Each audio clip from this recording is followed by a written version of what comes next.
আজকে কত কত মানুষকে ফায়ারিং করে গুলি করা হত্যা করা হচ্ছে। এই পুলিশ কুত্তা লীগের বাচ্চাদেরকে বলতে চাই, এই ক্ষমতা বেশি দিন থাকবে না, ক্ষমতা বেশি দিন থাকবে না। কত কত মানুষকে হত্যা করেছে, ছাত্র ভাই বোনদেরকে হত্যা করেছে। ওরা কি চায়? ওরা চায় স্বাধীন মতন দেশটা চলুক। দেশটারা তোরা শেষ করে লাইছস, দেশটারে তোরা শেষ করেছে। কত মায়ের বুক খালি করছস। আজকে পুলিশ কুত্তা লীগের বাচ্চারা তোর মা এবং তোর বোন বা তোর ছেলে বা সন্তানকে সামনে রাখলে তুই কি গুলি করতে পারতি, ফায়ারিং করতে পারতি? কুত্তা লীগের বাচ্চারা, ছাত্র লীগের বাচ্চারা তোদেরকে বললে দিতেছি, তোর এখনো সময় আছে, ভালো হয়ে যা, ভালো হয়ে যা। কারণ দেশের নেট বন্ধ করে দিয়ে দিস কুত্তা লীগের বাচ্চারা। আমরা প্রবাসীরা আজকে 3-4 দিন ধরে কথা বলতে পারি না, দেশে যোগাযোগ পূর্ণ করতে পারি না। তোরা কি ভাবছস তোমার দেশের নেট বন্ধ করে দিলে কি সব ঠিক হয়ে যাবে? আন্দোলন থামাই দিবি? কোনো কিছু থামবে না যতদিন বিজয় না হবে, জয় না হবে। আমার ভাই বোনদেরকে অনেক অত্যাচার করছো। আমরা কোনো দেশে ব্যাংকে কোনো রেমিটেন্স পাঠাবো না, টাকা পয়সা কোনো পাঠাবো না। দেখি দেশটা কোথায় যায়।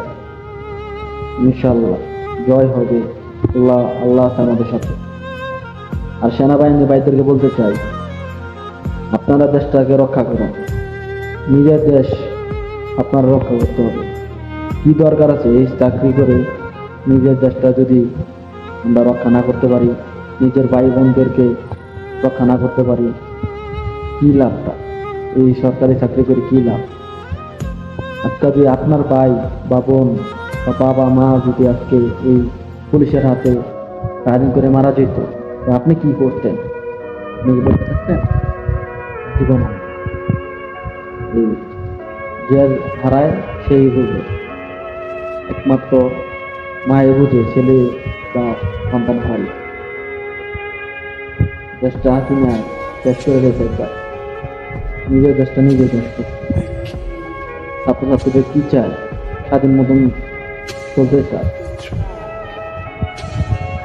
এখনো সময় আছে, কুত্তা লীগের বাচ্চারা ভালো হয়ে যা। ক্ষমতা পাল্টাইলে তোদের লাশ খুঁজে পাইবি না, বড়িটা খুঁজে পাইবি না। কুত্তা লীগের বাচ্চারা এখনো সময় আছে, ভালো হয়ে যা।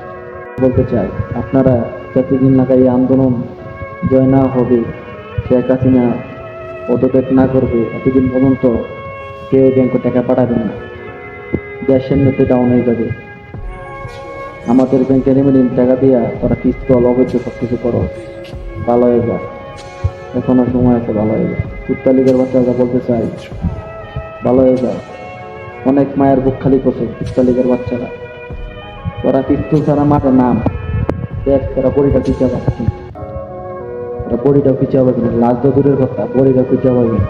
ওরা খালি পিস্তল ছাড়া মাঠের নাম দেখ। আমার ছাত্র ভাই বোনরা তোদেরকে ঠিক করে। আমরা দেশে নাই তো কি হয়েছে? একমাত্র আল্লাহ আছে আমাদের সাথে। জয় হবে, জয় হবে ইনশাল্লাহ। ছাত্র ছাত্র ভাই বোনদেরকে আমাদের প্রবাস থেকে সবার দোয়া আছে আপনাদের কাছে। ইনশাল্লাহ এই বিজয় হবে।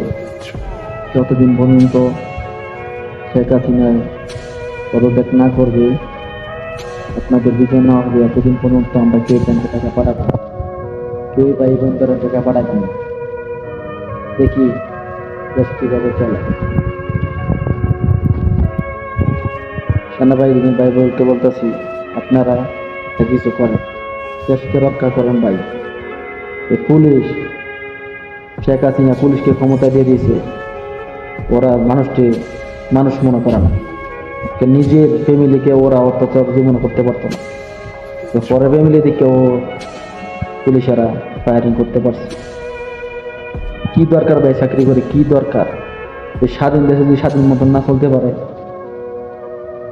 আজ 2024 সাল 15 জুলাই এই যুদ্ধটা হইতেছে। কত মায়ের বুক খালি হয়েছে, আর কত দেখবো, কত দেখবো এরকম ভাবে, কত দেখবো? স্বাধীন দেশে যদি স্বাধীনভাবে না চলতে পারে। পুলিশ কুত্তা লীগের বাচ্চারা, ছাত্র লীগের বাচ্চারা, তোরা সময় থাকতে ভালো হয়ে যা, ভালো হয়ে যা। এখনো সময় আছে, দেশটা দেশের মতন থাকতে দে, স্বাধীন মতন থাকতে দে দেশটা। আল্লাহ হাফেজ।